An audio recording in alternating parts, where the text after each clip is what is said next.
No,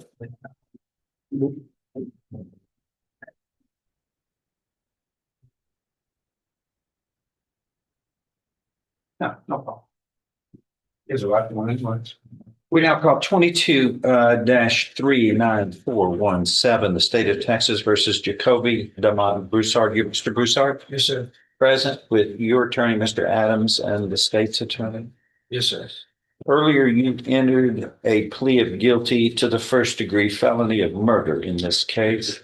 A pre-sentence report has been prepared. Have the parties had an opportunity to review it?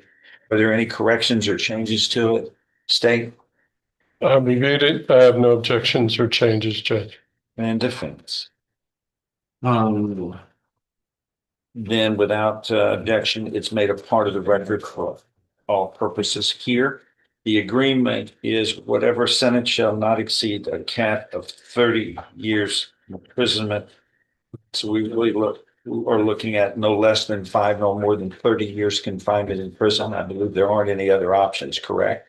Correct, Judge. Is that the way you understand it, Langston? Yes, sir. All right. State, want to go first and last? I'd like to go last, Judge. You can go first and last. You can defer. Mr. Adams, go ahead on behalf of Mr. Broussard. Judge, if you look at page 1 of the pre-sentence investigative report, and I'm looking right above defendant's version, you'll see that it was 3 people that was all charged with murder: Jacoby Broussard, Arthur Small, Charles Moss, and they all were charged with murder. Prior to today, it's my understanding that Arthur Small and Charles Moss has already pled before your court, Judge. And Mr. Helm can correct me if I'm wrong, but I understand that Mr. Small got 8 years, and at that time, Mr. Small was already on probation in your court for another case. And then I believe Mr. Moss, and Mr. Helm can correct me if I'm wrong, I understand he ended up pleading for, I believe, 15 years, 20 years, 15 years, I believe. So what I'm asking, Judge, is if you look, and I'm only looking at page 1. When you look on page 1, Judge, you see specifically where Mr. Thomas was shot at the canal, and then he apparently had got into a fist fight, and I'm reading specifically where it says when he witnessed the fight between Thomas and Trey Moss. Trey Moss was the one who was already in your court, and I believe he took a 15-year deal. He is the one that got into the physical fight with the deceased in this case. And then apparently the deceased came back and there was gunshots. Judge, the thing that we would add to the PSI, and Mr. Helm has already provided this to my office, was the forensic post-mortem examination. And I do not believe Mr. Helm is going to contest that according to Judge, what I was going to tell you is according to the forensic exam, the deceased had a gunshot wound through the right thigh. So he took a bullet to the right thigh. And also it says it was another bullet to the left side of his abdomen. And that's in this report, Judge. Here you go, Judge. I'm just showing that he was shot twice. One to the thigh and then one to his abdomen. Okay. So our position. Copy this. Yeah. Yeah. So our position, I can make a copy. You can have Got it. Oh, So what I'm saying, Judge, is that there were 2 shooters, and we believe to make in line with what my client said, where he said in the defendant's version of what happened. how many times was the complainant, the victim shot? Well, we know he was shot twice because he was At least. because one was to the thigh, and that's what I'm looking at right there, and the other one was to the abdomen. So we believe that there was 2 shooters, and with the 2 shooters, and that's revealed, and there was 2 wounds, and I was letting you see where I got that from. It's our position that the wound to the abdomen came from Mr. Moss, and then apparently the wound to the thigh would have been my client, Mr. Broussard. And Judge, if you look specifically, and I'm ready. Why do you say that? Because With Yeah, well, how can you determine that not being present No, and not having any other scientific evidence to support that other than, because he was there. okay, it's what he's telling you. Right, because he was there, because he saw everything. He would have been there. And Judge, what I'm So saying what is it you're saying his responsibility was? What did he do? what I'm saying with there being with the victim being shot twice, I think, hey, he's a party to the offense. But what I was asking, Judge, is that when you look specifically to his criminal history, unlike Arthur Small was on probation when this happened, and he agreed to be a witness for the state to testify against my client. And then, unlike Mr. Moss, who's the one that's actually having a physical confrontation with the city, it wasn't my client. And I'm asking if you just read from the PSI. The guy who's the instigator of all of this is Mr. Moss. He's the one that's beating up the man and having a physical fight with him. And he's the one that has more incentive to shoot him than anybody because he got to fight. And our position is that you had two shooters and that and having two shooters, my client is culpable for firing a shot, but the one who is the most culpable is Mr. Moss. And again, like I said, Mr. Ham can correct me, but I thought, if I'm not mistaken, he received 15 years. I could be wrong, it might be 20, but I know it was not 30 years.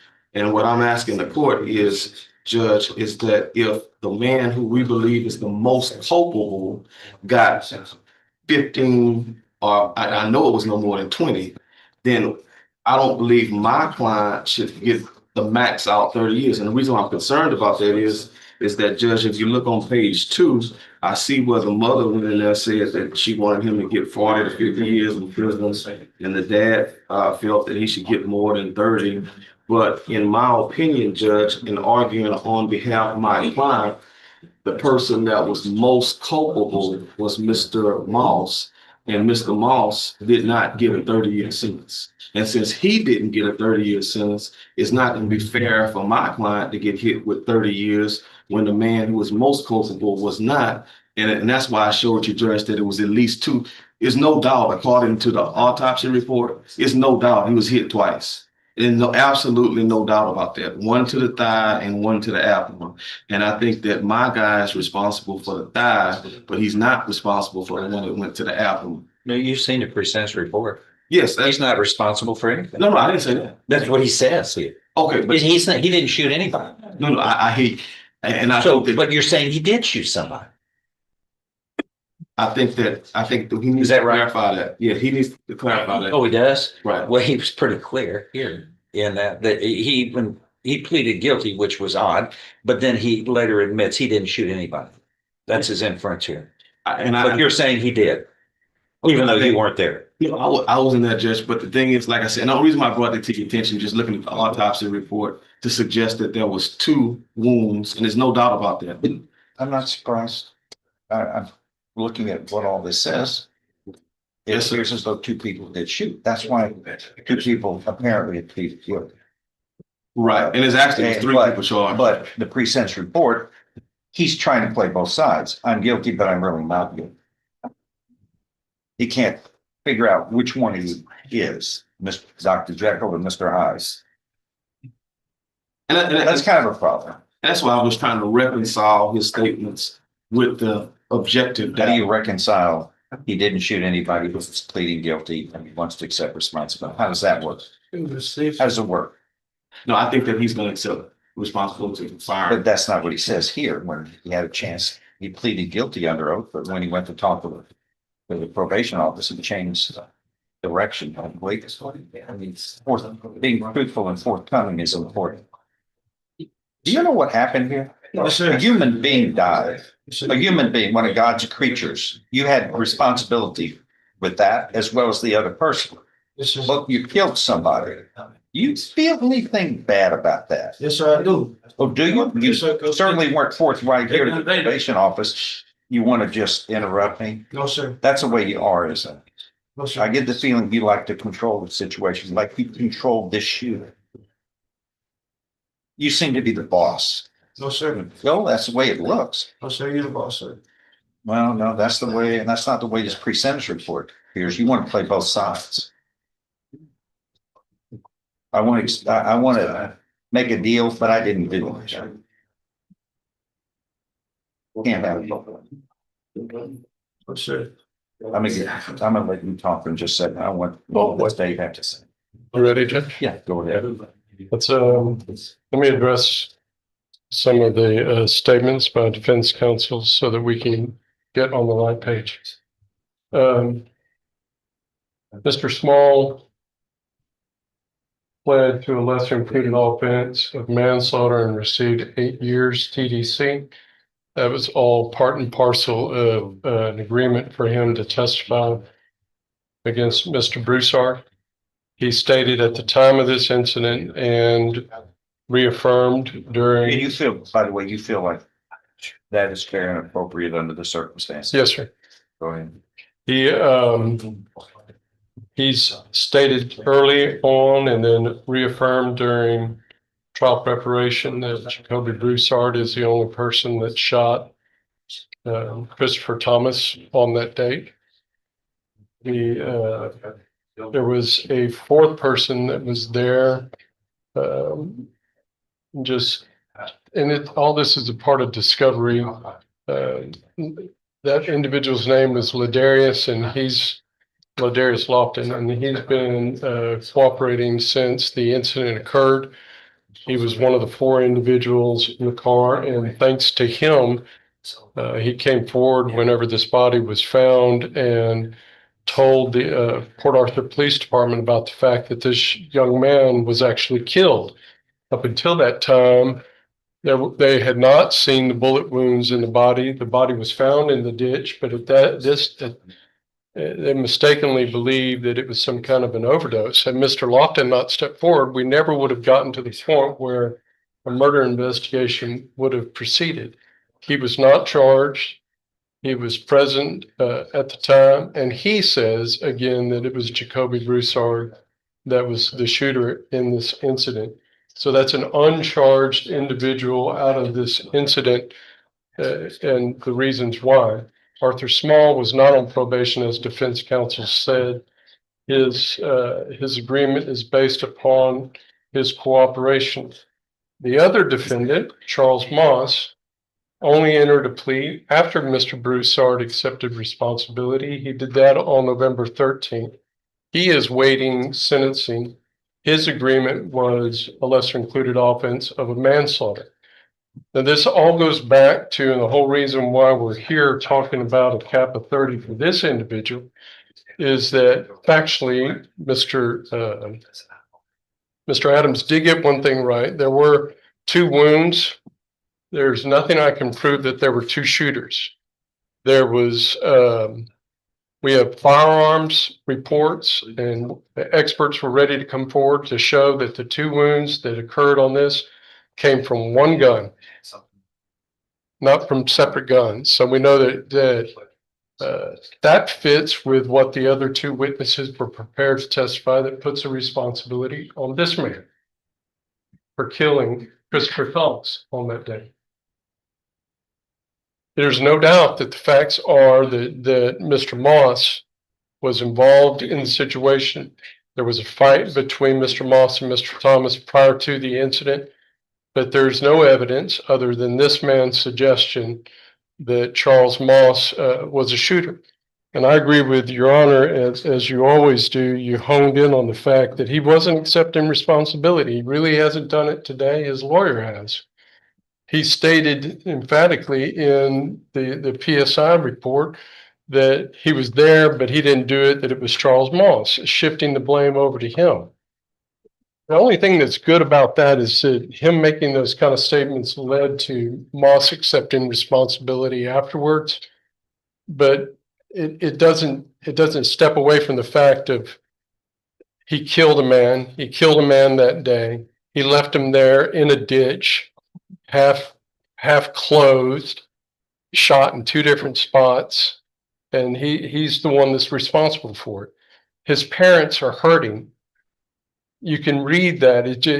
Their wounds and their emotions just come out on the pages where you read what their responses are to this. I've dealt with this family from the very beginning of this incident when it first got indicted, and we learned that unfortunately Mr. Adams represented the decedent before this offense occurred. This family has never been satisfied with how the system has worked in this regard. They did approve the agreement that I made, but it was very reluctant, as you can tell by their statements here. I have no doubt as I stand before the court that the man responsible for the death of Christopher Thomas is right before you. He pulled the trigger. It resulted in the 2 wounds. The 2 wounds is what caused that death. The concession to bring it down to 30, as opposed to the cold-hearted killing that it was, has a lot to do with all those facts I was just going through. There was a lot that was going to get muddy at the time of trial. There was going to be blaming on other individuals instead of accepting responsibility. I thought I had it worked out to where that was going to occur, and then we get his statements here. That being said, nothing has changed. The facts of the case, which are that Mr. Thomas was shot 2 times with the same weapon. In order for it to occur, as defense suggests, there would have had to have been some exchange between Mr. Broussard and Mr. Moss so that one shoots and then the other turns around and shoots. Is that possible? Yeah, it's possible. But it doesn't change the fact that this is the individual that 2 witnesses says killed that man and left him for dead in the ditch.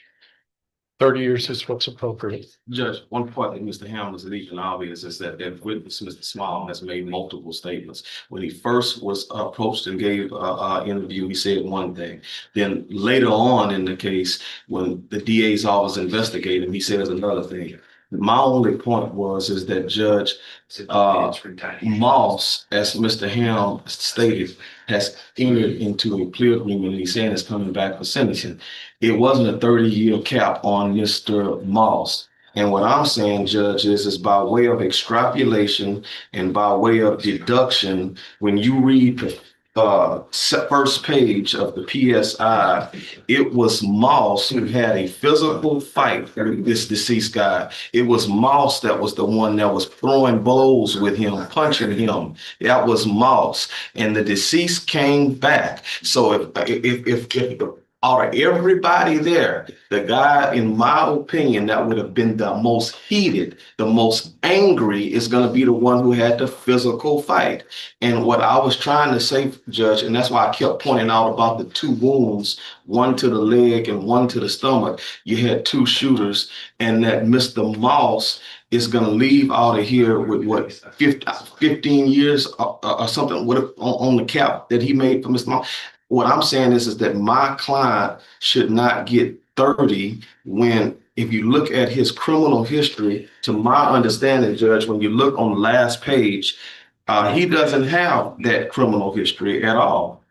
At all. He does not. And he did go to Memorial High School. He has had employment. And I think, like you said, Judge, it's best for me to, let him do more talking than me. But all I was trying to get the court to see is that there were 2 shooters based upon the wounds, one to the thigh and one to the stomach. Right. Now, I guess the question for you today is do you accept responsibility for the wound to the leg? Yes, sir. Take full responsibility. Yeah, there you go. And with that, he's taking. So what I want to do, Judge, is to correct and amend the PSI, because what he is saying is what I said. Does that kill the man? The wound to the leg? Well, I think that when you if 2 people, Did that kill the man? I take it from your silence, you don't have any answer for that. Yeah, well, the pre-sentence report, are there any objections to the pre-sentence report? No, I'm not going to object. Then it's made a part of the record for all purposes. According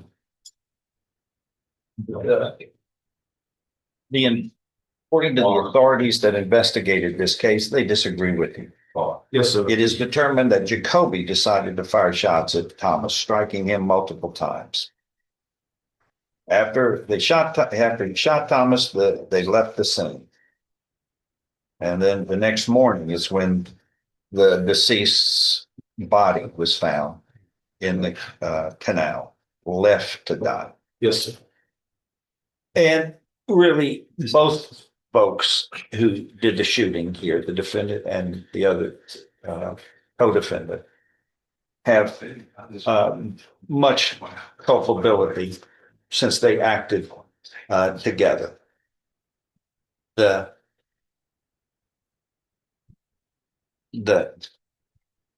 just heinous nature of just leaving this person just to die and walking off as though they had a big meal and were going somewhere to watch a ball game or something. It just flippant. To treat a human being like that is disturbing, and to change stories through this pre-sentence report, you are not guilty, and then, yeah, but you are guilty, trying to figure a way to manipulate through this without being held responsible. But the investigators who were close to this case and investigated it believed otherwise. Both of you have pleaded guilty. Both of you are responsible for the death of this human being. And the family members are upset that even this limit of 30 years imprisonment just does not seem fair to them. One, the mother states he should get at least 40 to 50 years in prison. None of them called 911. None of them rendered aid to my son. And he was left there to die, and then to be found later the next day. The father of the deceased, he shot my son, made a choice to do that. He should get more than 30 years. But that is not the maximum. And he is disappointed that, as both of them, that you're not being held for more responsibility to taking their son's life, which was a tragic thing here. Anything else to add by the way?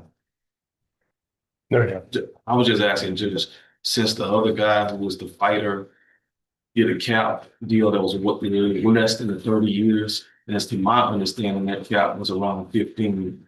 In comparability, Judge, what I'm saying is that I would ask for my client to be somewhere around that 15 to 20 years as well.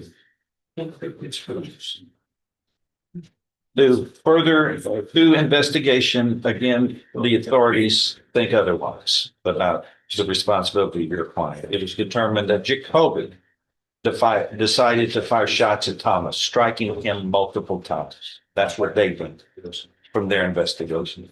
You weren't there, I wasn't there, but the investigators put this together. He pleaded guilty. The other guy pleaded guilty. There's both responsible. Anything else? I see what Judge said.